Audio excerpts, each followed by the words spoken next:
தேமுதிகவின் தேர்தல் அறிக்கையில் குறிப்பிட்டிருந்த திட்டங்கள் திமுக நிதிநிலை அறிக்கையின் அறிவிப்பில் இடம்பெற்றதால்தான் நிதிநிலை அறிக்கையை வரவேற்றோம். இதனால் திமுக கூட்டணிக்கு தேமுதிக மாறுகிறதா என தவறாக நினைக்கக்கூடாது என தேமுதிக பொதுச் செயலாளர் பிரேமலதா விளக்கம் அளித்துள்ளார்.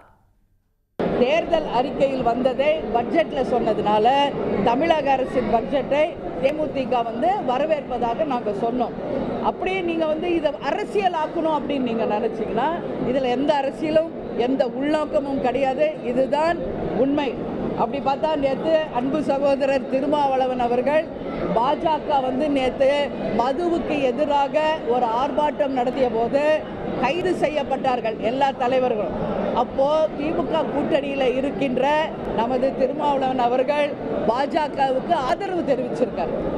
உடனே கூட்டணி மாறுதா, இது அடுத்த கூட்டணிக்காகவா அப்படின்னு நீங்க ஒரே போக்கஸ்ல பார்க்காதீங்க. ஒரு நல்ல விஷயம் நடந்தா நம்ம வரவேற்கிறோம். அதே தவறுகள் நடக்கும்போது அதை சுட்டி காட்டவும் செய்கிறோம். இதுதான் உண்மை நிலை.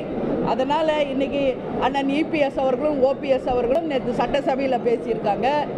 அதே போல அமைச்சர் செங்கோட்டையன் அவர்களும் இபிஎஸும் பேசியிருக்காங்க.